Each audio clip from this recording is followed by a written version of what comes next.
So good afternoon, everyone. Welcome to this session. And my name is Professor Bronwyn Fredericks, and I'm co-chair of Croaky Health Media and a Deputy Vice-Chancellor Indigenous Engagement at the University of Queensland. And I will be chairing the session this afternoon.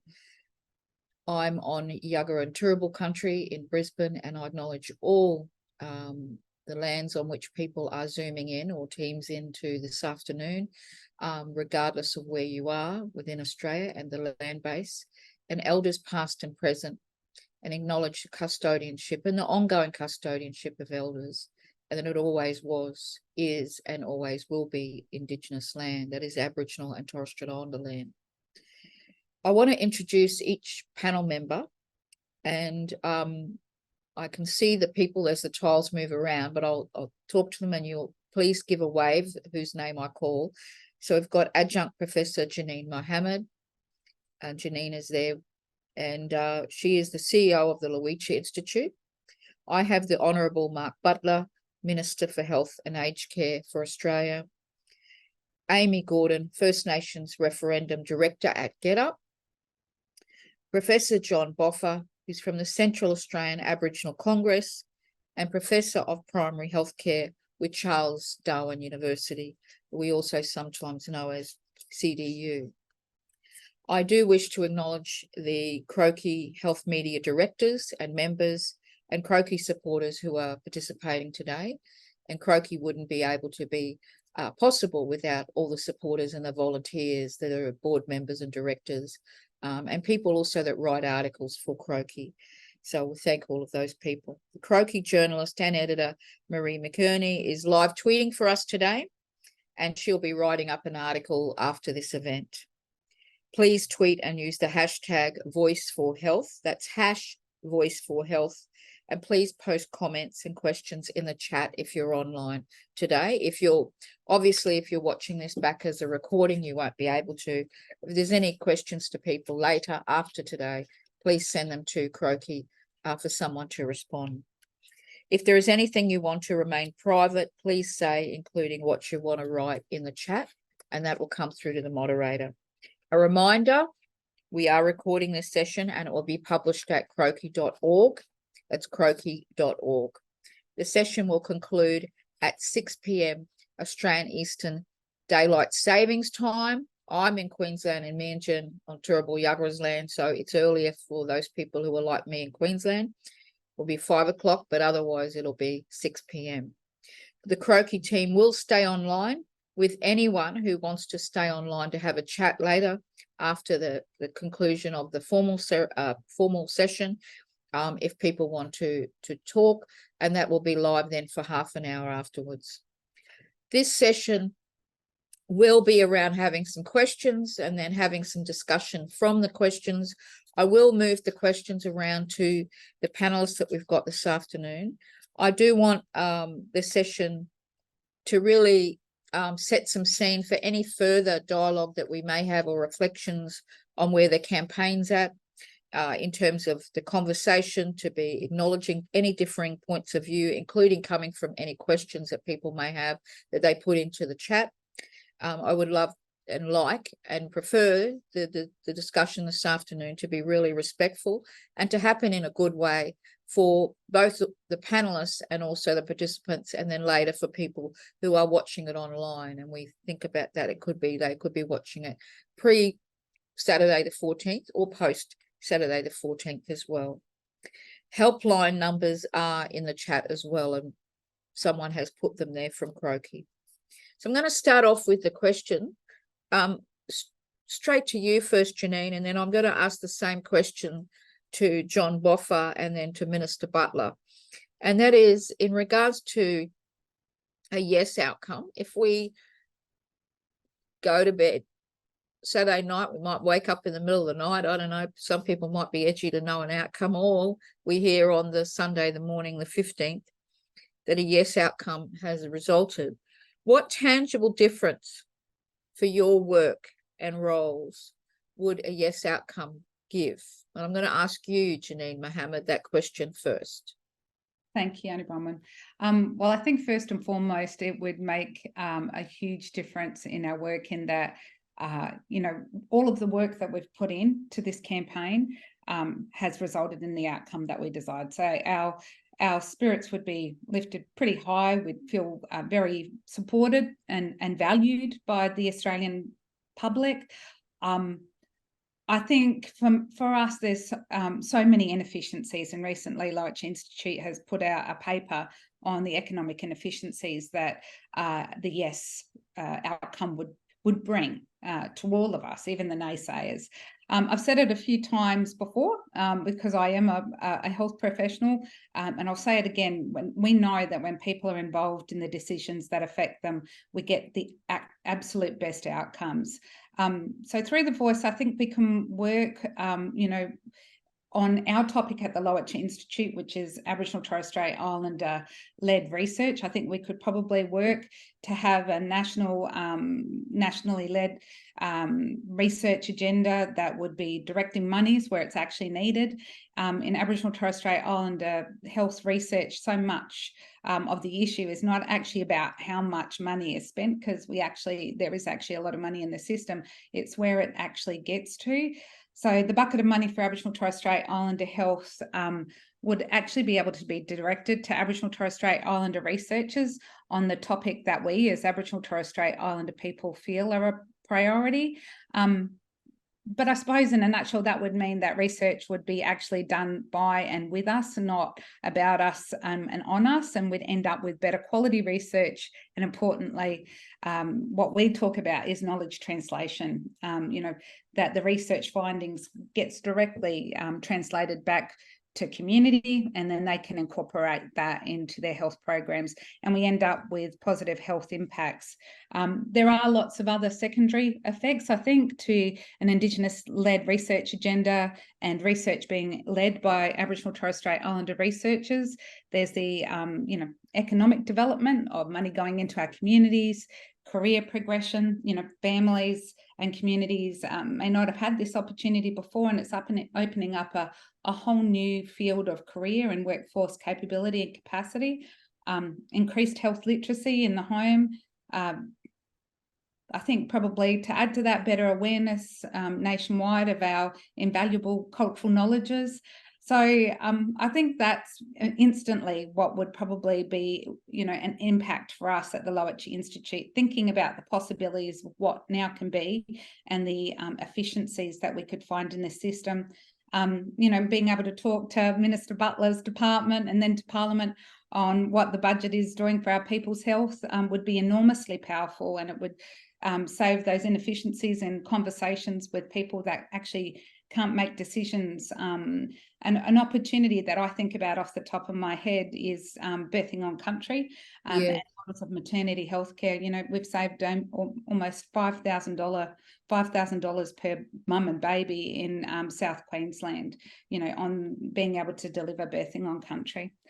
So efficiencies, yeah, and money being directed straight into Aboriginal Torres Strait Islander communities.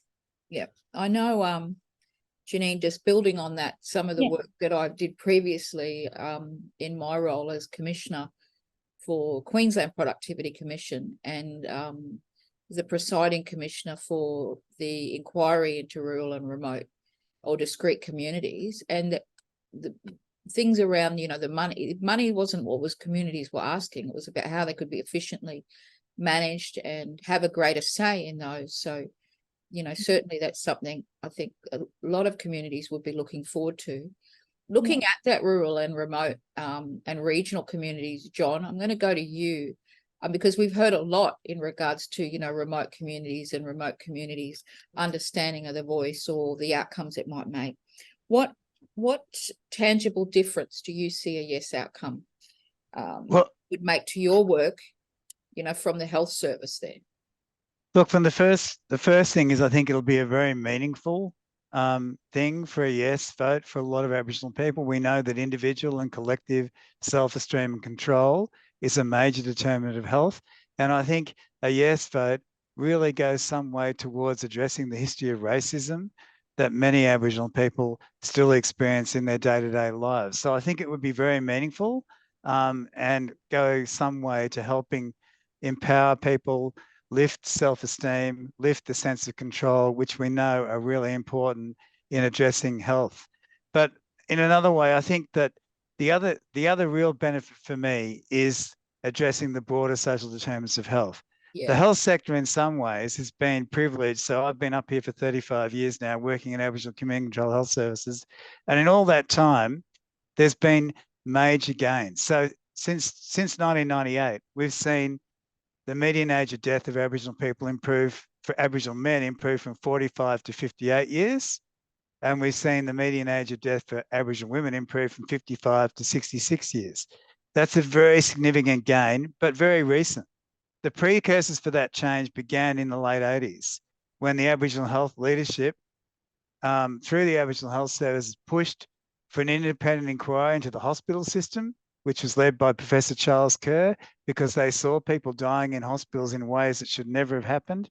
They tried to get the Royal Commission to Deaths in Custody to look at deaths in hospital, not only deaths in jail, because it was obvious to us on the ground that the way people were being killed in the public hospital system was much worse than what was going on in jails. That wasn't listened to. Eventually, an independent inquiry happened. Eventually, the health leadership set up the Aboriginal Medical Services Alliance of the Northern Territory and pushed to get Aboriginal health transferred from ATSIC to the Commonwealth Health Department. That led to access to Medicare, access to PBS, the Primary Healthcare Access Program. And there's a long story, the end of which from 2000 on has seen major health gains because of improved primary healthcare and improved hospitals. But what we haven't seen is anything significant on the other social determinants of health. And take education. There's no Aboriginal community control voice and Aboriginal leadership on education that's got any sense of power that's been able to expose what's going on in Aboriginal education. Now, it has become topical lately and it's getting into the media, but a voice to Parliament and to the executive of government will be able to say what Aboriginal health leaders, well, not just health, but this is broadly, what Aboriginal leaders think needs to happen to address education. Only 42% of children across remote Central Australia go to school 4 days or more a week. How are you going to address that? You've got to begin by talking to Aboriginal people about that issue and what do they see needs to happen to address that. And it's not just talking to people, it has to be in a structured way. Because if there's another lesson from what's happened in health, when we first set up the Central Australian Aboriginal Health Council after the independent Kerr review, it was voluntary. And Aboriginal Health Services came to the table. As soon as the tough got going, governments walked. They wouldn't stay there. It wasn't until we had a legal framework agreement in Aboriginal health that required the Commonwealth, the NT, to sit down at the table with Aboriginal Health Services in a way where no one could walk away. And that happened in 1998. So that really also played a very significant part in the health improvement. It was only an advisory structure, but governments did listen over time to that advice. Now we need that. We need that structure for the other social determinants of health. It won't lead to immediate change, but in the medium to longer term, public policy will be better. It'll be better in education. It'll be better in housing. It'll be better in CDEP. We won't see the disaster that happened. We won't see good programs dismantled and replaced by non-evidence-based rubbish, which so often happens in Aboriginal communities because Aboriginal people themselves will be at the table in a structured way and they'll say to government, don't do this. Where'd this idea come from? It's show us. And in that dialogue, over time, if there's evidence and data and a good argument, governments listen. They don't listen straight away, but I think it'll really make a difference on the broader social determinants of health. And even we still have health system improvements. Then I can call back later. We've got to call me back. I'm on Zoom.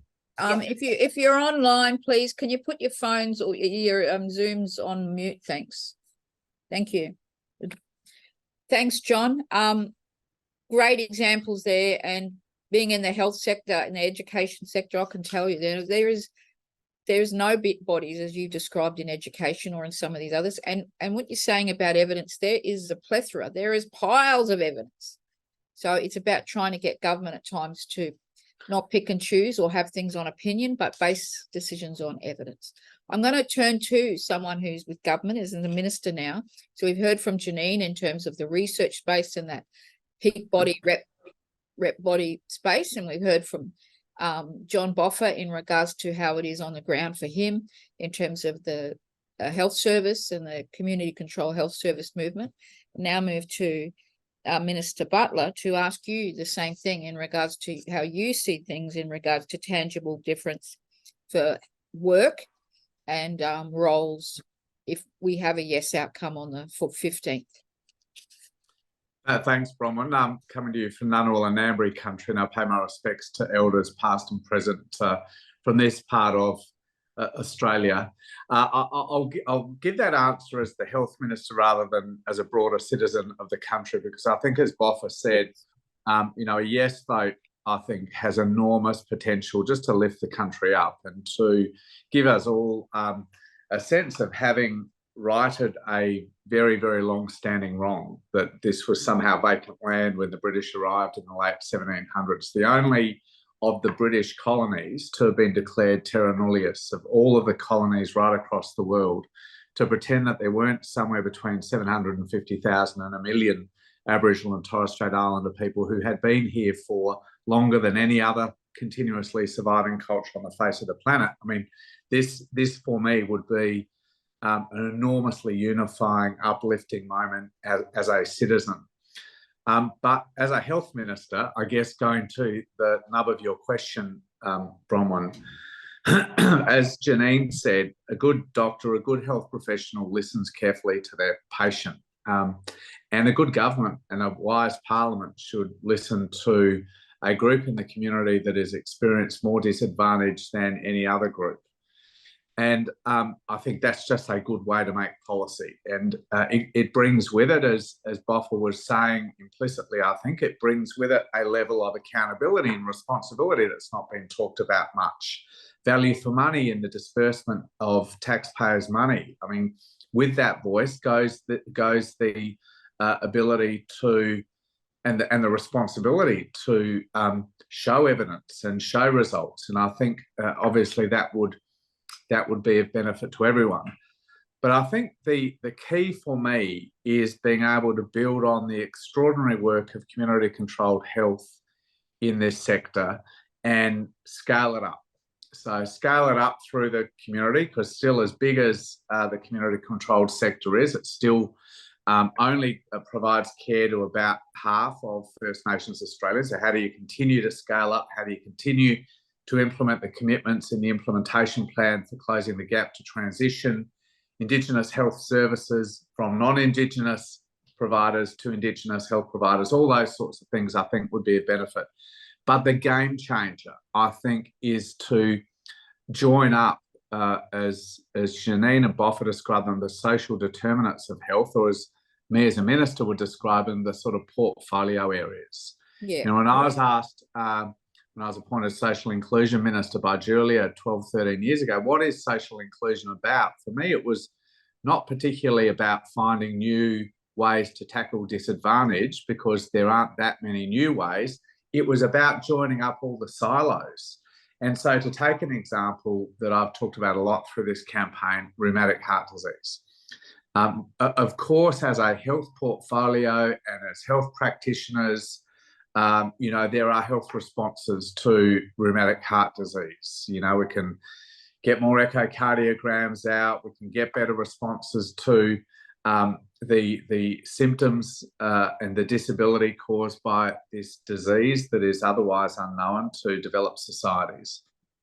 But to deal with the cause of rheumatic heart disease, you need a poverty response, a housing response, an environmental and sanitation response. And that is hard to get in policy making. I mean, it sounds silly, unfortunately, but you know, we know that housing is an issue. We know that sanitation is an issue. We know that poverty is an issue, as well as health in driving rheumatic heart disease at rates not seen anywhere on the planet. Joining up those solutions, though, is actually not as easy as it sounds. And having a voice to the Parliament and, importantly, to the executive, to the health department, to other departments, to other ministers, that says this is a joined up solution to the causes of rheumatic heart disease, rather than just requiring AMSs and art shows all across the country to respond to the symptoms and the disability and the distress and the death caused by it, is a game changer. And you know, that's why I've said there is no area of policy where a voice would be more valuable than health. Yeah. And it's not because there are all these terrific health professionals and health organisations providing that care, but they're doing it, you know, with one hand tied behind their back. And it's just about being broader in our thinking. It's about being more joined up in our thinking. And it's about constantly listening to people on the ground about what is working and what is not working, and changing to reflect that feedback. Yeah, thank you, Minister. And I'm glad you gave that example of rheumatic heart fever. And we heard that we also heard regarding the same topic from Noel Pearson at his National Press Club address in regards to, you know, the communities and the communities that are he comes from in terms of the Cape York, the concerns up there in regards to rheumatic heart fever. And despite having a member of parliament, the failure to raise the issue of rheumatic heart fever in parliament by a politician, but a voice to parliament would enable that. And you've talked to that too, which is fantastic, and how the changes could be made. I'm going to change tack now. We're going to change the tact in terms of the panel.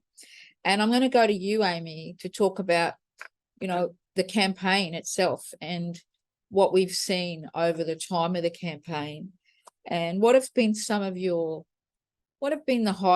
highlights for you in terms of you're from GetUp. So, you know, the campaign and watching the campaign and being involved in the campaign is really important in terms of your work and seeing how this has unfolded over time. But what are some of the memories or the images or events that will stay with you after we finish with the campaign? What have you learnt from this campaign that we could all learn from? Yeah, I mean, there's a lot to unpack in that particular question. But yeah, hello everyone. My name's Amy Gordon. I'm a Garang woman. So my family's country's up in central Queensland, and I'm the First Nations Justice Campaigns Director at GetUp, and now a referendum director. What a dream job. But so for those who don't know, we have a First Nations Justice team here at GetUp, and in a regular year we do really community-based work. And so we work with communities in the Northern Territory fighting fracking.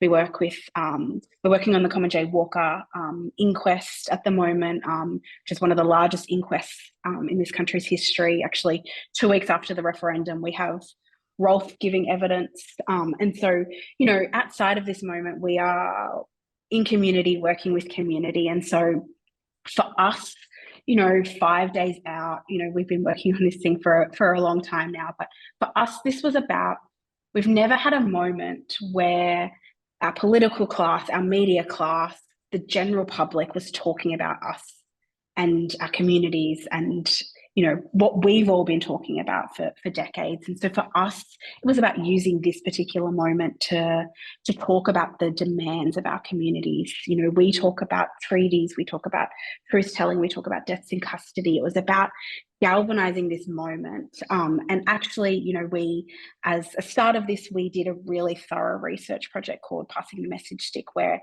it looked at the messages needed to win a resounding yes and needing to win, you know, a representative body. And in that, what was actually really surprising is that support for this particular moment jumps about 10% when you actually talk about this moment in terms of a vision for the next decade, when we talk about what this means for our communities, what this means for treaties and truth telling. Because, you know, what this moment is actually about, sure, it's about the referendum, but it's actually about the power of, you know, millions of Australians actually saying the status quo isn't working. Yeah. We have the solutions in our own communities, and we actually need to use this moment to build on that. And I think like two things that I've been struck by is, you know, we have done, you know, and we've trained like thousands and thousands of people in talking about First Nations justice, which I think is not just about this referendum. It's about the work that happens on October 15th and our movements turning out on October 15th, no matter what the outcome. But I think the thing that struck me is the general public and, you know, our GetUp members and, you know, the progressive movement's willingness to be out there having these really hard conversations and their willingness to actually be talking about more than what's on offer. I think, you know, there was this Auntie Joyce as a part of our focus groups that we did with Passing the Message Stick, and she was a part of the 67 referendum, and she said, you know, if we knew that we were going to win by so much, we would have asked for so much more. And so that's kind of the mentality we've been going into in this campaign of like, we need to ask for what's more than what's on the table. And I think the thing that's been heartening is that people are really receptive to that. And so actually, no matter what happens on, you know, October 14th, and by all accounts, by the ABC, we're actually going to know the result by 7:30.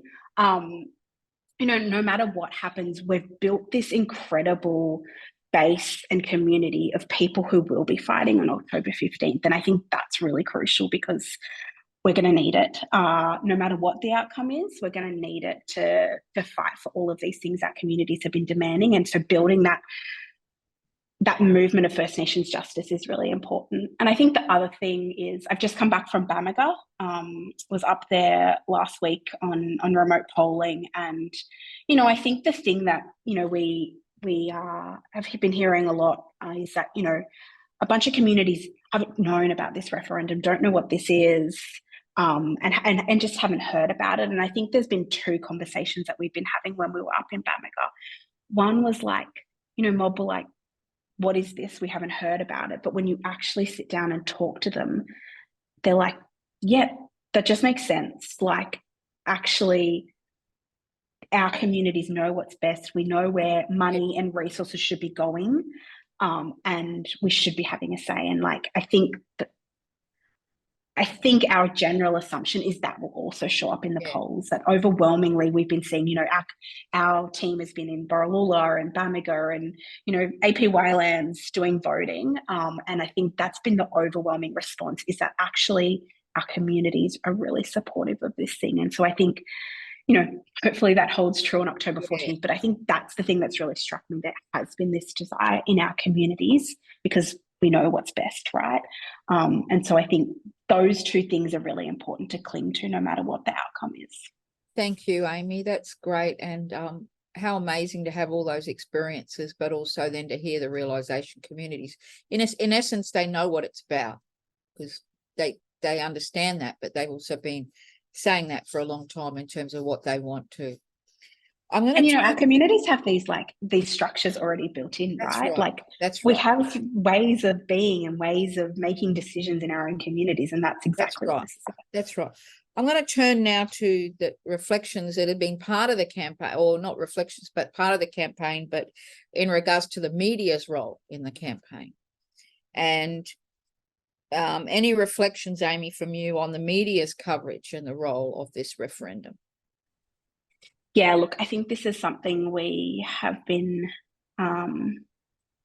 we've been doing a lot of reflecting on at GetUp, at the role of the media, the role of social media platforms, and the role that, you know, misinformation and disinformation plays. I think this is the first referendum that is played out largely online.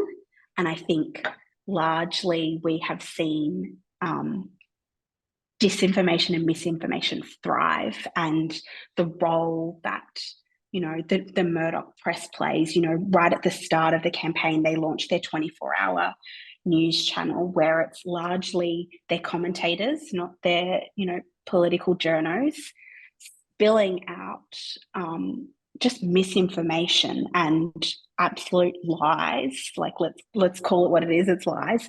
And then the way that they have utilized social media to make these lies spread, and the way that we are in silos, right? The algorithms are playing out, the people are being fed what they need to be fed. And so if you're a no, you're being fed that no vote, and if you're yes, you're being fed that yes. And so I think there's this reckoning that needs to happen with the way that our media and the way that our social platforms play a role in this particular moment, because this isn't like an election.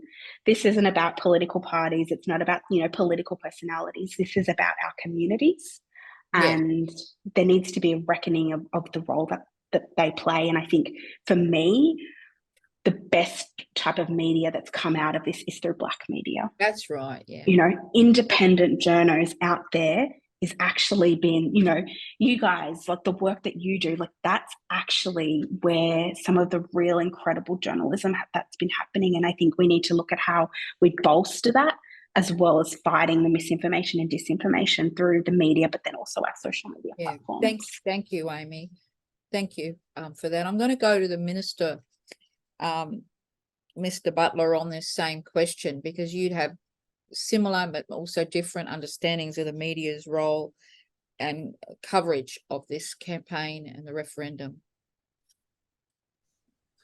Well, I mean, I'm reluctant to sort of speak as if this campaign's over. We're still running it, but broadly, I agree with Amy that one of the terrific things about this campaign has been the proliferation of Indigenous voices on mainstream media channels. That's been a long time coming, and it's been a really wonderful thing to watch. Broadly beyond that, though, it's not been a terrific story, really. I don't think this I mean, it's a referendum, not a federal election, but thematically, it's not really any different to what we've seen for some time, which is mainstream media organisations increasingly taking a broad editorial position more than reporting, and a proliferation of social media platforms that allow misinformation to spread pretty quick. And this is not the first time, and we've experienced over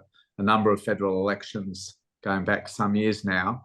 I mean, this is just changing really fast. I think this is really the first TikTok election or campaign that we've seen. And I think Amy was sort of saying the way in which that uses algorithms to drive messages as opposed to sort of the following on Twitter and things like that, I think is a new challenge, as well as potential foreign interference. So these are all things for us to consider deeply after Saturday.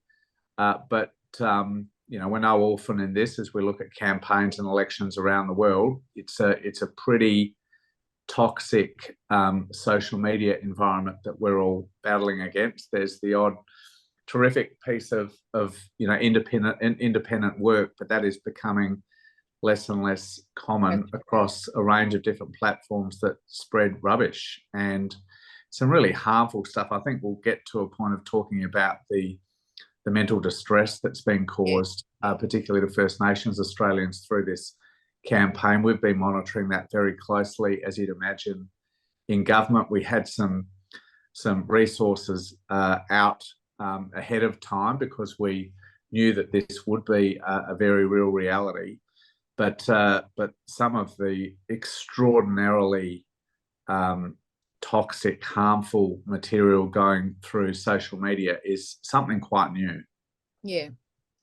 I think what's been interesting for me from the point of view of here at the university with lots of young people at the University of Queensland is that they just call some of this for what they see, and they talk about the toxicity or the toxic nature of it, but they talk about the referendum as the ref or the refo, and then they also talk, just stay straight up, the lies and shade throwing, you know, casting doubt, all of the terminology they use. So they see some of that, and that lifts me up. Some of it they may not see because they may not know the background, but certainly I think we've got to, if it's allowed to keep going in terms of the lies and the mistruths and the misinformation, disinformation, it's a very sad sign of where our media, but also where politics is going in this country. I want to move to the outcome on the 15th and where we're going to be on the 15th and what's next. I'm going to come back to you, Minister, and then I'm going to go to Janine, and then I'm going to come to you, John Boffa, in regards to what we do come the 15th. So, Minister. Well, I mean, again, I don't want to get into sort of what we'll do if there's a yes vote or a no vote. I mean, I think the Prime Minister and others have, Linda Burney and others have indicated what the next steps are in the event of a yes vote. I guess from a health perspective, I just really want to send a message that whatever happens, we have a very big agenda in Indigenous health. We took a very ambitious platform to the last election in this area. We've had some really good engagement that Janine was involved in facilitating with Indigenous health organisations and all of the health ministers of the country late last year, and a big agenda coming out of that. So, you know, I guess what we will be doing on the 15th and the 16th and the 17th and onwards is implementing that agenda. If the Australian people, on top of that substantial piece of work, give us the go-ahead to put in place a voice, then I just think that's going to really round out the work that we're all doing together. I'm just really, you know, we're really reluctant to get into a what happens if situation. I think, you know, so many people across the country have been working their backsides off, frankly, to get this referendum up. We owe it to the tens of thousands of volunteers who've been working with Yes 23. Amy's, I'm sure, got a heap of her members out. You know, I know Labor Party people are working really hard to this campaign, and we're focused on making sure we have as many conversations we possibly can right up until 6 p.m. on Saturday night, whether that's 6 p.m. in every other state or 6 p.m. in Queensland, Bronwyn. Which comes a little bit later than the rest of us. Well, will Minister be watching? I'll be watching in Ipswich, where I'll be that night, and with community members, and we'll see the poll come in earlier from the other states before ours does in Queensland. And so I'll be there for a couple of hours. But I do want to acknowledge the work that has been happening by, whether it's GetUp, Yes 23, but also the Uluru Dialogues, Arnie Pat Anderson and Megan Davis and the crew, but also Unions for Yes and Allies, the Allies for Uluru and Allies for Yes, all the relevant groups and volunteers across the country that have been working for this, not just the campaign, but for a long time, in terms of moving us to the point of going to referendum. I'm going to ask you, Janine, next, on the 15th, what is next for us? I really loved what Amy said. I think I'll be really proud of, you know, that yes outcome and the support for our peoples who've, you know, been on this land for millennia. Yeah. And, you know, that recognised shares the history, and the work of the Uluru Statement of the Heart will begin with all of those amazing allies that Amy talked about. I suppose it's when the real work begins, when Parliament decides on the structure of the voice, and how those representations are made, and hopefully capacity building into communities so they can do that nation building and begin to think about what is going to be their structure. I think we'll be definitely learning from South Australia and Victoria and the work that they've done. So I think that's the immediate stuff if it's a yes. If it's a no, we all don't want to think about that, but I suppose personally I'll be taking some time out with my staff. You know, probably be going quiet for a couple of days, but then we'll be dusting ourselves off and getting on with the work. You know, as Aboriginal Torres Strait Islander people, we've been rebuffed so many times in the 200 years or so. It's painful and hard work. I talk about it, and, you know, harking back to the media discussion, that there's a lot of racial gaslighting going on, which for me only really highlights the absolute need for historical truth telling. But for me, we've got so many inspiring leaders who have, you know, come before us, who keep doing the fight, and we will too. I think, Bronwyn, I think what will be really interesting if it's a no outcome is how internationally, how this will be played out in the media and what this will mean for international race relations. I personally will be, turning towards those people that have spearheaded the No campaign and asking them, well, what's your solution to a reconciled Australia? Because as far as I'm concerned, if you look at those people that are spearheading the No campaign, they've never done any serious work in community to reconcile us. Yeah, thank you, Janine. Thank you.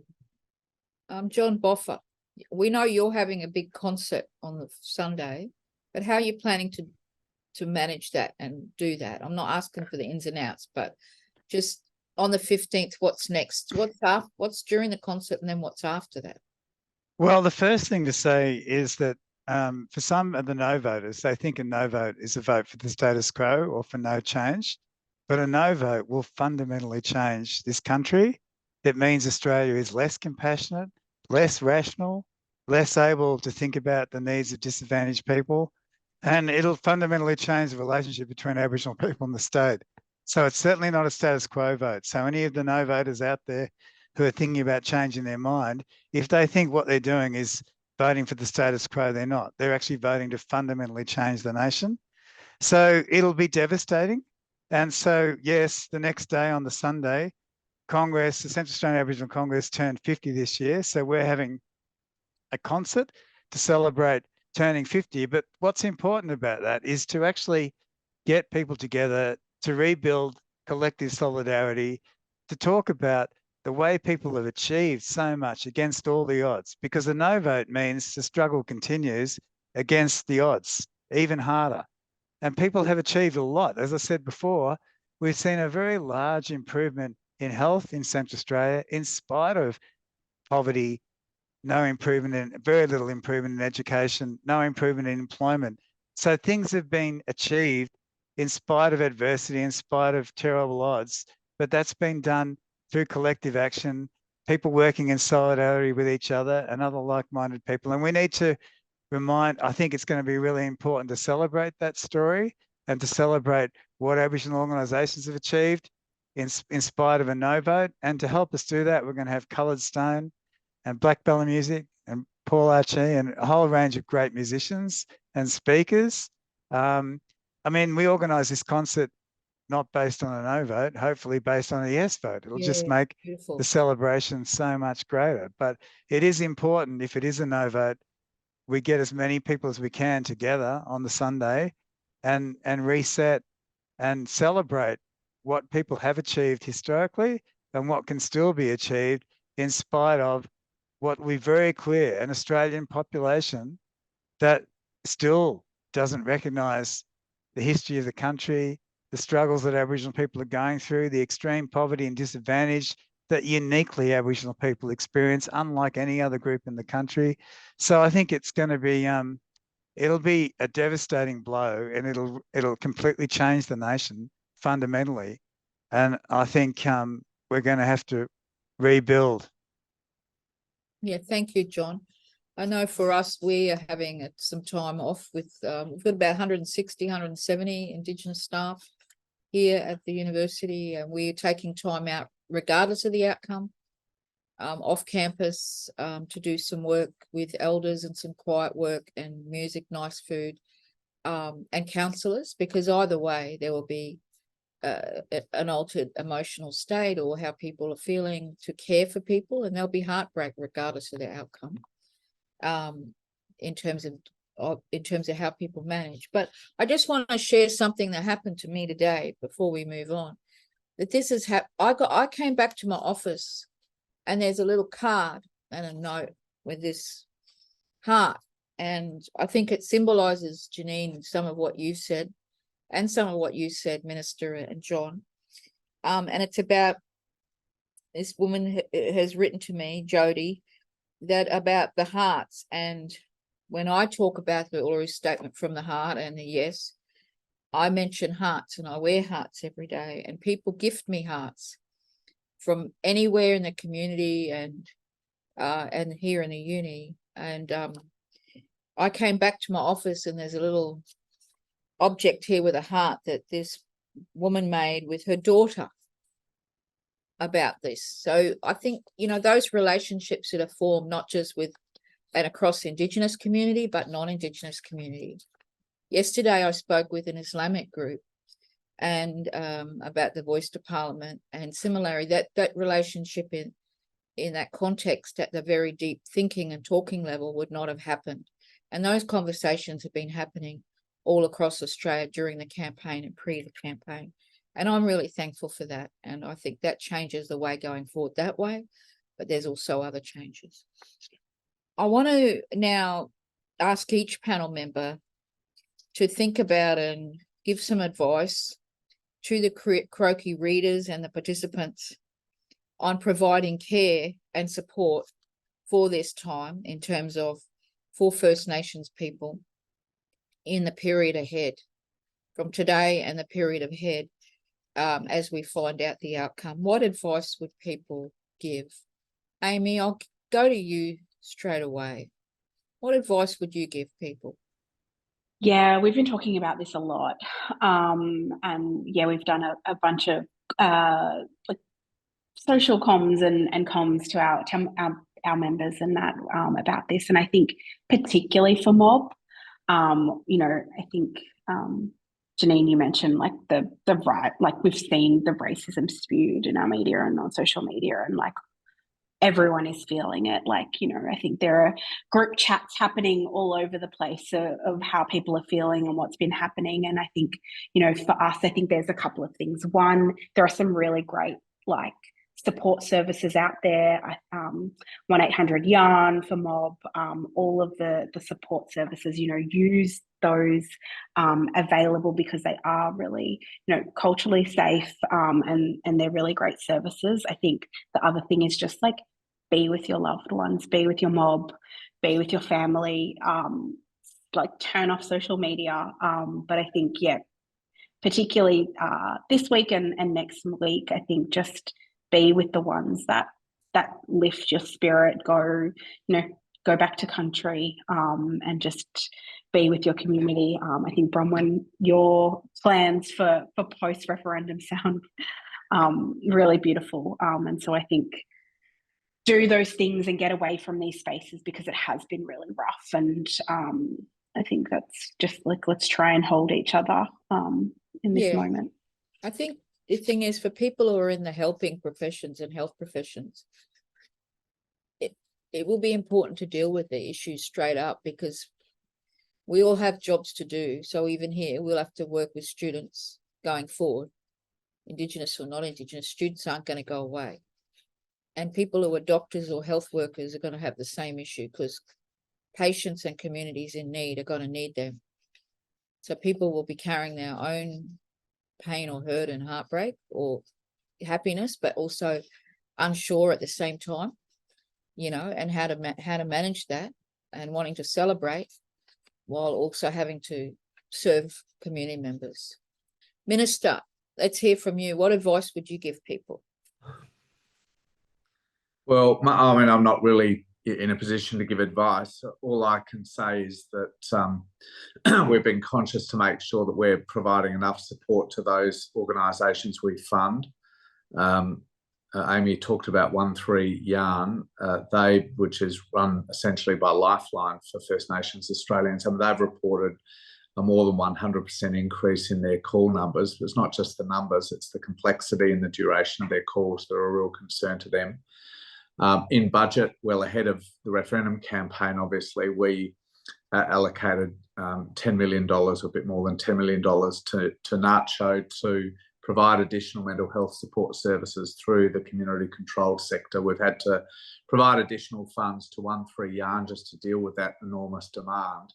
But as you know, Janine and you, Bronwyn, and Amy have said, obviously there are a whole range of ways in which people are reaching out and getting support from their own communities, their loved ones, but at some point there is the need for some more formal health support services. So we've tried to put in place additional supports through the campaign. We'll obviously look at you know, anything further that needs to be done after Saturday, depending on the result. But even if there's a positive result, I think this has been a painful process for so many Indigenous Australians. There will be a tail, a long tail in this, and we'll do what we can to help with that. Thank you, Minister. I'm going to come to you, Janine, and if you could talk about, what's some advice, and then what's the advice for going forward from that as well. There was this beautiful Maori mentor that I had, who's passed away now, and one of the things that he always focused on was seeing beyond the mountain, and really understanding that the ancestors that came before us and understanding what they went through to give us what we've been able to achieve today. And I think each and every one of us have strived to build on that legacy through this campaign. I suppose my advice, only just to build on what the minister's already said and what Amy has already said, is, I'm really grateful that there is targeted support services out there. Just to add to that list, there's also the Healing Foundation and Gaia Doing that are amazing organisations to reach out to. I've got to give a shout out to, the Aboriginal and Torres Strait Islander arts sector. There's just been days when it's been quite hard on social media. Yeah. And I've seen a Briggs tweet or just amazing. So I think to focus on the arts and what they've been able to produce for us, and to constantly remind us that what other people say about us doesn't define us. That's right. So that's from me, anyway. Thank you. John, I'm going to hold you just at bay for a minute. I'm going to come back to you, Minister, because I understand you've got to go on the clock. If you can just give a final reflections for us today before you go. Just how inspirational this campaign has been. It's been a long road. I've spent a lot of time with Tanya, because we're both spent a lot of time in Adelaide together with Tanya Hosh. She's been doing this work for 12 years on recognition. So many others have obviously been involved in one way or another for decades in this campaign. There are other people who are doing their first campaign here, and that's been inspirational. But either way, just seeing the number of people who've been going out, having conversations, making calls, dealing with all the sort of the rubbish that's coming in through social media, but still staying strong and doing their bit to try and make the country a better place. It's just every day it's inspirational. And, obviously we'll deal with the result, whichever way it turns out on Saturday night, and move forward and continue with agendas that are important. But, there is a moment we need to all take just to recognise the enormous contribution and energy and spirit and love that so many people have brought to, the long road up into this 5-week campaign, and recognise it, because it's been pretty terrific. It has been amazing. It has been incredible. John, I'm going to ask you if you've got a final reflection as well before we wrap up. Well, I think as health service, we have received money to help deal with the outcome. And one of our key roles is to acknowledge how difficult it is for people and to validate how difficult it is and the ups and downs of the campaign, whatever the outcome. But also, as the Minister just said, I think to sort of try and celebrate the activism, the Aboriginal leadership that's been shown in this campaign, the things that have been written. There's some amazing pieces that have been written that and it's quite inspiring to see that leadership. And we've got to try and because people are going to be angry, and we've got to try and channel that anger into that sort of positive activism for change, and not let the anger be internalized or even externalized in destructive ways. So I think that's going to be a challenge, and opportunities for people to get involved themselves in social action and activism is a really important part of helping people deal with their frustration and anger. Otherwise, there's a real risk, even particularly amongst young people who are already very marginalized and feeling left out of society, that this will just compound that and make some of these issues worse. So I think, it's going to be, we've got to acknowledge the hurt and the harm, but also the real positives that have come out in the campaign, and the amazing leadership by so many Aboriginal people from all over the country and what they've written. I think we've got to collect all that into one place at some point, because for someone who's been around 35 years, I've learnt stuff by reading what people have been writing about history and you know, Ian Anderson's piece the other day on self-determination was just amazing. Like, it really was. So there's some great things that have been written, and we've just got to try and acknowledge the good and the bad and support people to channel their anger into something positive. Yeah, thank you, John. I'm just going to remind people in the last minutes we've got left as taking up John's voice about the reading, and the things that have been written. Don't forget to please check out the Croaky News media and the articles that have been there, as well as all the other articles that people can find in a range of areas. There's the Journal of Australian Indigenous Issues published a particular edition 2 weeks ago on The Voice, and it's got lots of short essays that are, you know, 1,000 to 3,000 words. It's all available download online, and people from a range of perspectives on The Voice, but because they're nice little snapshots, lots of little short essays, it's really good to read and download. So have a look at that. And there's other areas, there's other journals and other forms of media where you can find credible information. It's important to say that. Please look up the hashtag later, hashtag Voice for Health.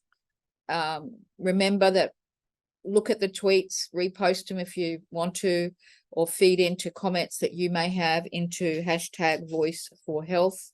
In addition, please stay online if you want to be part of the half hour after this, after the clock, around the debriefing or just discussing from this session today. I do want to thank everybody who's come online to be listening and to hear people's perspective from Croaky Health Media. And in particular, I want to thank the Honourable Mark Butler, the Minister for Health and Aged Care, Janine, Mohamed, the CEO for Lowitja Institute, John Boffa, who's here online as well with us, who's the Chief Medical Officer for Congress, Central Australian Aboriginal Congress, and Professor of Primary Healthcare with Charles Darwin University, and also fabulous Amy Gordon, First Nations Referendum Director at GetUp. So please, everybody, just show your little reaction and put a little clap or whatever you want to do for the team here today for a great session. Reminder that the recording will be available later as well, and that we will be having an article written on today's session by Marie McInerney as well. So thank you everyone for coming along today.